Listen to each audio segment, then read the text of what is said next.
13 দিন নিরামিষ খাওয়ার পর আজকে বাড়িতে রান্না করেছি আমিষ। তো আমার বর পাবদা মাছ নিয়ে এসেছিলো আর চিকেন। তো বলেছিল পাবদা মাছটা খুবই ভালো করে রান্না করবে।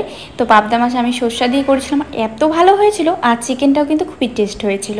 আর এখানে আমি আর ছোটো মা বিকেলে গিয়েছিলাম একটু শপিং করতে। এই ভিডিওর ক্লিপটা ছিল স্বাধীনতা দিবসের আগের দিন। স্বাধীনতা দিবসে ঘুরতে যাওয়ার জন্য আমি শপিং করতে গিয়েছিলাম। আমার নতুন নতুন ড্রেস পরতে খুবই ভালো লাগে। কোথাও যদি ঘুরতে যাই তাহলে নতুন একটা ড্রেস আমার লাগবে। আর এখানে দেখো কি সুন্দর পতাকাগুলো বিক্রি করছে, যেহেতু এই ভিডিওটা আমার আগের ছিল। আর এখানে এই শার্টটা আমার বরের জন্য পছন্দ হয়ে যায়। এখানে সব থেকে আমার এই কালারটাই বেশি ভালো লাগে। এখানে অনেকগুলো কালার ছিল, বাট এই কচুপাতা কালারটা দেখলেই না কেন যেন আমার চোখে লাগে, এত মিষ্টি কালারটা। এই হোয়াইট কালারের কুর্তাটা ছোটো মার খুবই পছন্দ হয়ে যায়, বলে কি সুন্দর না কালারটা। আর ব্ল্যাক কালার আর হোয়াইট কালার তো সবারই প্রিয় কালার। তো হোয়াইট কালারটা দেখে খুবই ভালো লেগে গিয়েছিল, ভেবেছিলাম নেব। তারপর কিন্তু নিয়েছি কিনা তোমরা ভিডিওটি কন্টিনিউ দেখলেই বুঝতে পারবে। আমরা কিন্তু এরপরে যাই বাচ্চাদের কালেকশন দেখতে, বাচ্চাদের পুজোতে কি কি কালেকশন এসেছে। তো আমরা তো নেব না, বাট তবুও ভালো লাগে দেখতে বাচ্চাদের ড্রেস। মনে হয় যে ছোটোবেলা যদি আবার ফেরত যেতে পারতাম, না জানি কতই ভালো হতো। ছোটোবেলাটা সত্যি খুবই মিস করি, কারণ এই যে আমরা বড় হয়ে উঠেছি, আমাদের ছোটোবেলায় মনে হতো আমরা যে কবে বড় হই। আর এখন মনে হয় ছোটোবেলাটাই ভালো ছিল।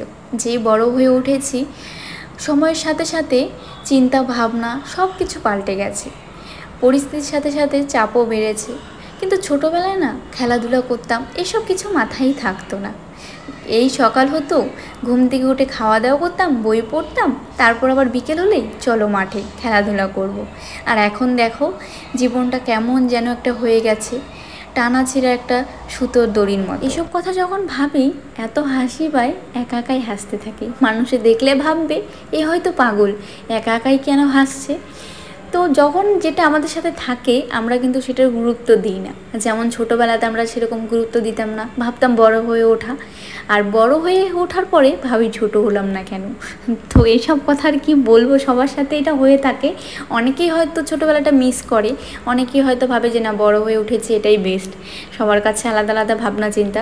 যাই হোক, এখানে কিন্তু বাচ্চাদের কালেকশনগুলো খুব সুন্দর ছিল। আর এইটা কিন্তু আমার কাছে সবথেকে ভালো লেগেছে বেশি। তারপর আমি দুটো শার্ট পছন্দ করেছিলাম আর একটা প্যান্ট। তো এটা ট্রায়াল দিয়ে দেখবো যে যেটা বেশি ভালো লাগবে সেটাই নেব। আর এই শার্টটা আমার এত ভালো লেগেছে বলে বোঝাতে পারবো না। আমি কিন্তু এই শার্টটা নিয়েছি, আর এই প্যান্টটা আমি নিইনি, যেহেতু এই প্যান্টের সাইডে একটু ছেঁড়া ছেঁড়া ছিল। আমার কেন জানি না এই টাইপের প্যান্ট ভালো লাগে না। তো আমি কিন্তু আরেকটা প্যান্ট নিয়েছি, তো এটা পরে আমি দেখাবো। তো আমি দুটো শার্ট নিয়েছিলাম, তার মধ্যে বেস্ট আমার এই কালারটা ভালো লেগেছিলো। আমার কেন জানি না এই ইয়েলো কালারের প্রতি একটা আলাদাই অনুভূতি কাজ করে, দেখলেই পছন্দ হয়ে যায়। একদম কিন্তু এটা ইয়েলো না, এটা কাঁচা হলুদ যেটা বলে ওই কালারটা। এত মিষ্টি ছিল, ফোনে জানি না কি বোঝা যাচ্ছে, বাট রিয়েলি কিন্তু খুবই সুন্দর ছিল।